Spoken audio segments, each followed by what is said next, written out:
Hello students.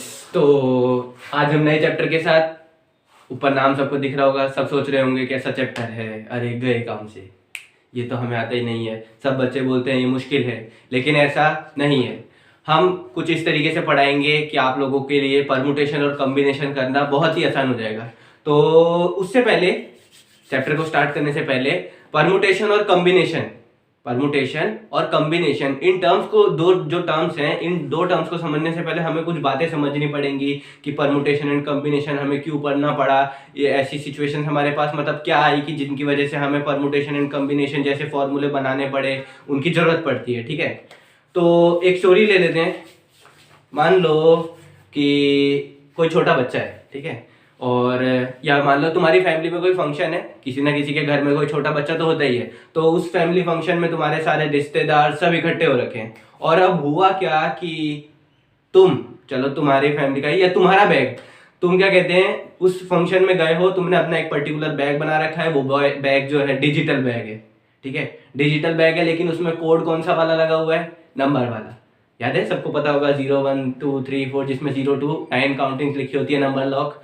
तो वो lock लगा हुआ है, उसका लॉक तुम्हें पता है, मान लो, ठीक है, तुम्हें पता है, तुमने अभी के लिए कुछ लगाया, और उस फंक्शन में तुम इतने बिजी हुए कि सब भूल गए। सिर्फ फंक्शन याद है, नंबर याद नहीं है, लॉक का नंबर याद नहीं है, मतलब जो मेन कोड है जिससे वो लॉक खुलेगा वो तुम्हें याद नहीं है। और अब वो छोटा बच्चा आया और उसने वो लॉक हिला दिया। Now what will happen? मान लो तुम्हारा उसके अंदर ब्रश है, तो अब क्या अगले दिन बिना ब्रश करे सब कुछ खाओगे पियोगे? नहीं, ऐसा नहीं करोगे। तो क्या होगा कि तुम्हें 0 0 0 से लेकर के अप टू 9 9 9 सारे नंबर्स ट्राई करके देखने पड़ेंगे जिसपे वो लॉक ओपन होगा। मान लो अगर वो स्टार्टिंग में ही आ गया तो तुम लकी हो, तुमने एंडिंग से स्टार्ट करी, वो नंबर एंड में हुआ तो तुम लकी हो। लेकिन अगर वो नंबर बीच में हुआ, now what will happen? Think about it. अभी तक जिस फंक्शन का तुम मजे ले रहे थे, अच्छे अच्छे कपड़े पहन के घूम रहे थे, अब क्या मान लो वो 10 दिन तक और है, अब क्या तुम 10 दिन तक वही कपड़े पहन के घूमोगे? नहीं। तो देखो, चलो और इसको आसान कर देते हैं। इस सिचुएशन को हमने आसान करने के लिए बोल दिया, मान लो तुम्हारी मम्मी को वो नंबर लॉक याद था, और उन्होंने ये बोला कि इसका जो नंबर लॉक है वो 3 4 और समथिंग समथिंग 8, इन 3 नंबर से बना हुआ है। अब तुम्हारे लिए थोड़ा आसान हो गया, सिचुएशन आसान हो गई कि 3 नंबर है, तुम एक बार ट्राई करोगे, 3 स्टार्टिंग पे रख दिया, 4 8 को चेंज कर दोगे, 4 को कर दिया, ऐसे मतलब नंबर्स की इंटरचेंज कर दोगे, तो मतलब तुम्हें आइडिया मिल गया, तो तुम्हारे लिए सिचुएशन आसान हो गई। लेकिन यही सिचुएशन अगर मान लो वो नंबर लॉक किसी जगह, अगर वो नंबर लॉक 9 डिजिट वाला है, तब क्या होगा? तब तो तुम्हें कोई भी नहीं बता सकता। मान लो तुम्हारी मम्मी ने अब भी बोल दिया कि 3 8 और 5 यही 3 नंबर का नंबर लॉक है, वो 9 डिजिट वाला जो लॉक है वो भी इन्हीं 3 डिजिट का है। अभी भी तुम क्या कर लोगे? अब तो 3 5 और 8 ही है भले ही, लेकिन डिजिट बढ़ गई, और डिजिट बढ़ गई तो अलग अलग जो नंबर्स का जो लॉक है वो उसकी मतलब होने की प्रोबेबिलिटी बढ़ गई, या उसके चांसेस बढ़ गए कि ये हो सकता है, ये हो सकता है, 3 कॉन्टिन्यूस हो सकता है, सब में 3 हो सकता है, सब में 5 हो सकता है, सब में 8 हो सकता है, कभी 3 3 2 बार लगातार हो सकता है, कभी नहीं हो सकता है, कभी 3 5 ऐसे करके हो सकता है। तो बहुत सारी सिचुएशन बन गई। तो उस सिचुएशन में तुम क्या करोगे? या तुमसे ये कोई पूछ ले कि अब तुम्हें कितनी बारी ट्राई करना पड़ेगा कि मतलब कि इन नंबर्स को लेकर के ये 9 डिजिट वाले कितने हो सकते हैं? तो सोचो, अबाउट 100 तक तो चले ही जाएंगे। तो 100 लॉक्स ट्राई करना आसान नहीं है। तो इस सब बातों को हम छोड़ते हैं। मतलब मेरा मेन कहने का मतलब ये था कि ऐसी सिचुएशंस जो होती है यहां पर हमें लगता है परमुटेशन एंड कॉम्बिनेशन, ठीक है।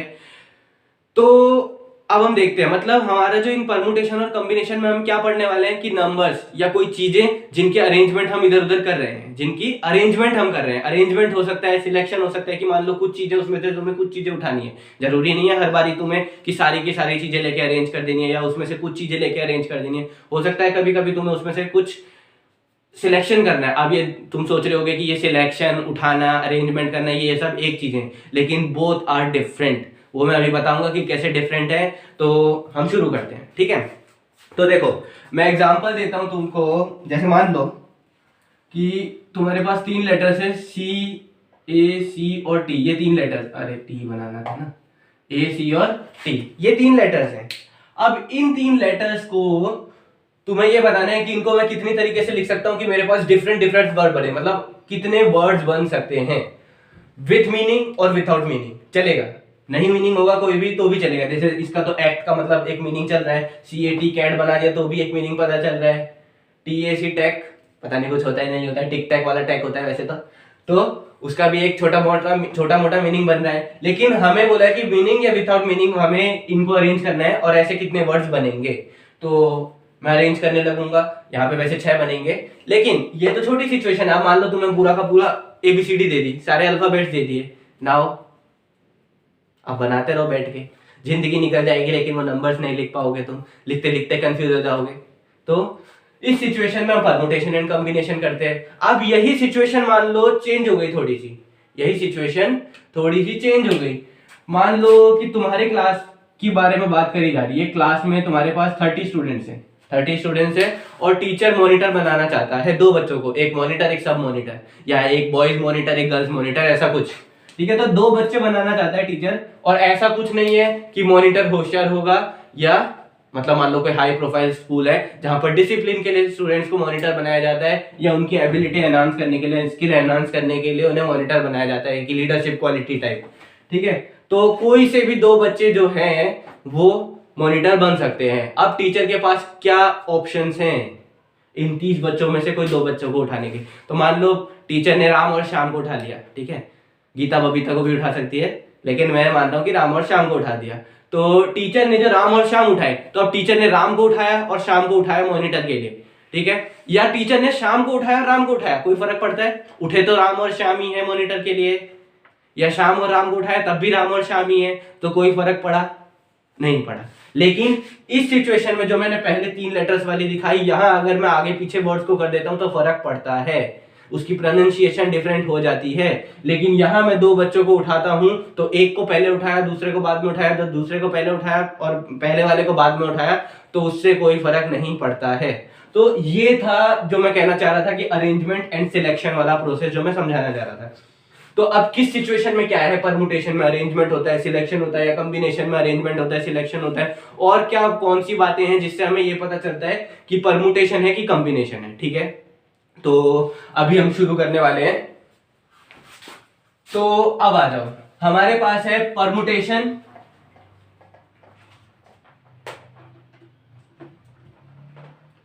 और दूसरी चीज है हमारे पास कॉम्बिनेशन। एक है परमुटेशन और दूसरा है कॉम्बिनेशन। तो अब 2 बातें हैं, ठीक है, 2 बातें हैं, और वो 2 बातें अगर तुम्हें पता चल गई, एंड देन उसी बातों को लेकर के हम कुछ चीजें देखेंगे, कुछ टाइप्स बनाएंगे, जिसकी वजह से हम मतलब हमें परमुटेशन को टाइप्स में बांट देंगे, कॉम्बिनेशन को टाइप्स में बांट देंगे, और इनकी जो सिचुएशन है उसके ऊपर से डिपेंड करेगा कि किस टाइम पे परमुटेशन लग रहा है, किस टाइम पे कॉम्बिनेशन लग रहा है। तो अब देखो वो 2 बातें कौन कौन सी हैं। पहला कि यहां अरेंजमेंट होती है नंबर्स की, क्या होती है परमुटेशन के अंदर, जो हमारे पास नंबर्स हैं या जो भी क्वांटिटी है जिसके बारे में हम बात कर रहे हैं उनकी अरेंजमेंट होती है। अरेंजमेंट होती है मतलब हमें उसमें से कुछ वर्ड्स उठाने होते हैं और उनका ऑर्डर मैटर करता है, ठीक है, order of the element matters, कि वो किस पोजीशन पर आ रहे हैं वो मैटर करता है। तो order of the element, the नहीं लिखा तो लिख लेना, order of the element matter या मैटर्स, ठीक है, एलिमेंट के जो आने का ऑर्डर है वो मैटर करता है। And second thing is in combination, second thing हम कॉम्बिनेशन में क्या देखने वाले हैं कि कॉम्बिनेशन की जो फर्स्ट इंपॉर्टेंट पॉइंट है that is what, it is selection, कि इसके अंदर हमें सिलेक्शन करना होता है। और सिलेक्शन से तुम क्या समझते हो कि ऑर्डर मैटर नहीं करता है, जैसा कि मैंने अभी अभी समझाया था कि order doesn't matter, order of the element doesn't matter.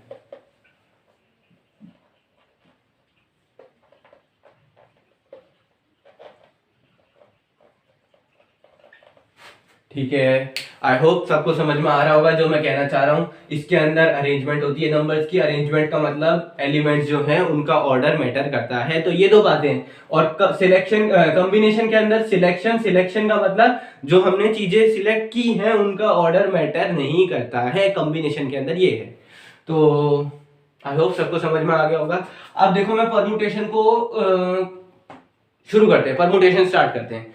तो परम्यूटेशन स्टार्ट करने से पहले मैं तुम्हें दो छोटी छोटी चीजें बताना चाहूंगा, और वो दो जो चीजें क्या है, दो छोटी चीजें ये हैं कि अभी तो मैंने बोला कि तुम्हारे पास कुछ एलिमेंट्स हैं, ठीक है।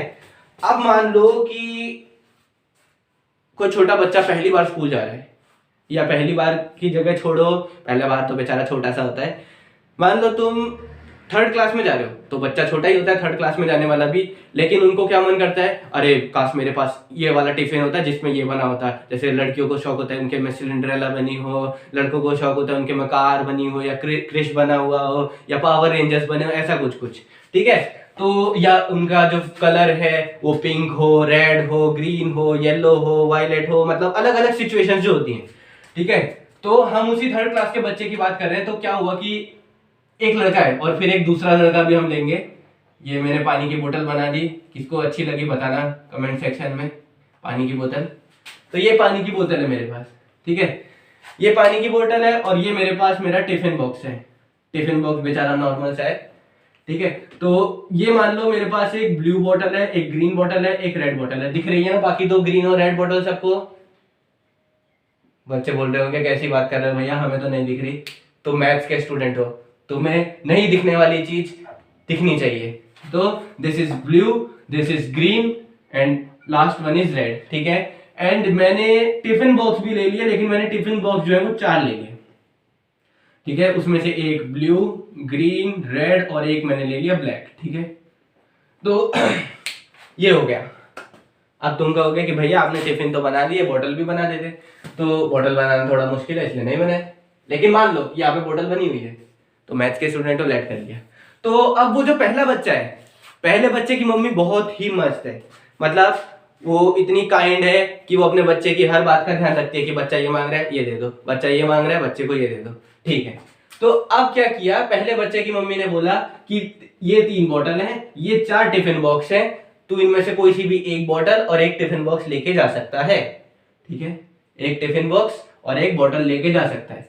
तो अब बच्चा क्या करेगा, बच्चे के पास क्या ऑप्शन है कि इन 3 में से कोई एक उठा ले, मतलब उसके पास कितने तरीके हैं, 3 तरीके हैं। कोई बॉटल ले जाने के लिए उसके पास 3 तरीके, कि वो ये वाली ले जा सकता है, ये वाली ले जा सकता है, ये वाली ले जा सकता है। फिर उसके पास 4 तरीके हैं टिफिन बॉक्स ले जाने के, मतलब एक काम को करने के 3 तरीके और किसी दूसरे काम को करने के 4 तरीके। मतलब ये अगर मैं रेंडमली वेरिएबल्स के टर्म्स में बोलूं तो एक काम को करने के m तरीके और दूसरे को करने के n तरीके। और अब ये दोनों काम साथ में करने हैं, साइमल्टेनियसली, एक साथ। मतलब हमें एक टिफिन बॉक्स भी ले जाना है और एक बॉटल भी ले जानी है, हमें एक टिफिन बॉक्स भी ले जाना है और एक बॉटल भी ले जानी है। तो कितने केसेस हो सकते हैं टोटल, ओवरऑल कितने तरीके हो सकते हैं टिफिन ले जाने के और एक बॉटल ले जाने के लिए? That is principle of multiplication, ठीक है। That is principle of multiplication कि हमारे पास 2 काम हैं और वो दोनों काम हमें एक साथ करने हैं, और पहला काम m तरीके से करा जा सकता है, दूसरा काम n तरीके से करा जा सकता है। तो ओवरऑल हमारे पास m into n तरीके हो गए वो काम एक साथ करने के। जैसे कि इस केस के अंदर हमारे पास 12 तरीके हैं ये ले जाने के लिए, बॉटल और टिफिन एक साथ ले जाने के लिए, ठीक है। इस एक बॉटल के साथ में ये चारों में से कोई सा एक ले जा सकता हूँ, दैट इज वो 4 केस हो गए। मैं ग्रीन के साथ फिर से ये 4 ले जा सकता हूँ, वो भी 4 केस हो गए, दैट इज 8 हो गए टोटल। और तीसरी रेड जो बोतल है उसके साथ भी मैं ये 4 में से कोई एक टिफिन बॉक्स ले जा सकता हूँ, वो भी 4 तरीके हो गए, दैट इज ओवरऑल 12 मेरे पास तरीके हो गए कि मैं एक बॉटल और एक टिफिन बॉक्स लेके जा सकूं, ठीक है। आई होप सबको समझ में आ गया होगा कि मैं क्या कहना चाह रहा हूं। This is principle of multiplication. अब सेकंड केस जो, या सेकंड तरीका, सेकंड प्रिंसिपल, उसके अंदर क्या है, वही 2 काम है, पहले काम को करने के m तरीके और दूसरे काम को करने के n तरीके। लेकिन क्या हुआ, मैं बोलने वाला था कि दूसरा बच्चा है, ठीक है। तो दूसरा बच्चा है, दूसरे बच्चे के मान लो घर में आज पानी नहीं आया है, उसके घर में पानी नहीं है, तो मम्मी पानी नहीं दे सकती, बेचारा स्कूल में जाके पिएगा, स्कूल में पानी लगा होता है, पानी तो मिलता ही है। तो आज पानी की बोतल वो नहीं लेके जा सकता है, तो उसको सिर्फ टिफिन बॉक्स लेके जाना पड़ेगा, उसको सिर्फ टिफिन बॉक्स लेके जाना पड़ेगा। या ये मान लो कि उसकी मम्मी, ऐसी कोई किसी की मम्मी करती नहीं है, लेकिन मान लो कि उसकी मम्मी ने क्या बोला कि पानी की बोतल है या तो मान लो थोड़ा सा ही पानी है, हाफ बोतल पानी भरा, तो वो उसकी मम्मी ने बोला कि कोई सी भी एक बोतल में पानी मान लो भर दिया, अब वो बोल रही है कि या तो बोतल लेके जा आधे पानी की, या टिफिन बॉक्स लेके जा। ठीक है, ऐसा किसी की मम्मी बोलती नहीं है, लेकिन हम मान लेते हैं कि ऐसा बोला। तो अब देखो उसके पास 3 तरीके हैं बोतल लेके जाने के, और 4 तरीके हैं टिफिन बॉक्स लेके जाने के। तो अब एक काम को करने के m तरीके, दूसरे काम को करने के n तरीके, लेकिन काम कोई सा एक करना है, दोनों काम साथ में नहीं हो सकते। क्या बोला गया है कि या तो टिफिन लेके जा या तो बोतल लेके जा, मतलब या तो पहला काम कर या तो दूसरा काम कर। तो ओवरऑल कितने तरीके हो गए, कितने केसेस है मेरे पास इस पूरे काम को करने के, डेट इज 3 + 4 = 7। या तो मैं 4 में से कोई एक टिफिन लेके जा सकता हूं, या तो मैं 3 बोतल में से कोई एक पानी की बोतल लेके जा सकता हूं। तो डेट इज मेरे पास m + n तरीके हैं इस काम को करने के। This is principle of addition, principle of addition. तो ये क्या कहता है कि if there are m ways to do first work and n ways to do the second work, and if they are not done together or they are not done simultaneously, then the total number of cases is m + n। ठीक है, और उस वाले के अंदर की first case के इसी की इंग्लिश बना लोगे। ठीक है, मुझे पता है तुम सब होशियार हो इंग्लिश में। तो m ways, n ways और साइमल्टेनियस नहीं कर रहे हैं, मतलब साथ में करने हैं, तो there are m × n ways। ठीक है, principle of multiplication and principle of addition ये समझ में आ चुका होगा। तो आज की वीडियो में हमने देखा कि परमुटेशन एंड कॉम्बिनेशन क्या है, परमुटेशन कब लगती है, कॉम्बिनेशन के बारे में थोड़ा बहुत जाना, मतलब कि परमुटेशन और कॉम्बिनेशन के एक में अरेंजमेंट है, एक में सिलेक्शन है, एक में ऑर्डर मैटर करता है, एक में ऑर्डर मैटर नहीं करता है। परमुटेशन को करने के लिए हमने परमुटेशन का भी जस्ट ब्रीफ ही किया है कि परमुटेशन के अंदर किस किस तरीके के क्वेश्चंस हो सकते हैं।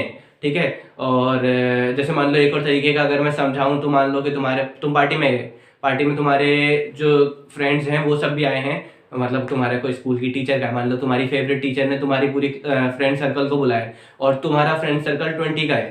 ठीक है, तुम्हारा फ्रेंड सर्कल 20 का है, और अब मान लो कि तुम्हें इतना तगड़ा फ्रेंड सर्कल है कि तुम सब एक दूसरे से जब भी मिलते हो तो हाथ जरूर मिलाते हो। तो अब वो तुम 20 के 20 बच्चे इकट्ठे हो चुके हो, 20 के 20 बच्चे इकट्ठे हो चुके हो, तो अब तुम सब एक साथ एक दूसरे से हाथ मिलाओगे, तो बताओ कितने हैंडशेक्स हुए, टोटल कितने हैंडशेक हुए। ठीक है, तो इस टाइप की कुछ सिचुएशंस होती हैं, या नंबर लॉक वाली, या नंबर्स को अरेंज करने वाली, ये सब होती हैं। तो अब हम नेक्स्ट क्लास के अंदर परमुटेशन को अच्छे से देखेंगे कि परमुटेशन को टाइप्स में कैसे बांट रखा है, फिर उनके अंदर कि परमुटेशन का फॉर्मूला क्या होता है, और फिर फैक्टोरियल भी देखेंगे हम कि फैक्टोरियल क्या होता है, उसकी जरूरत क्यों पड़ी, हम उसको इसके अंदर क्यों लेके आ रहे हैं, फैक्टोरियल को परमुटेशन के अंदर क्यों लेके आ रहे हैं। ठीक है, तो नेक्स्ट क्लास में हम परमुटेशन के बारे में पूरा अच्छे से पढ़ेंगे। तो तब तक के लिए धन्यवाद।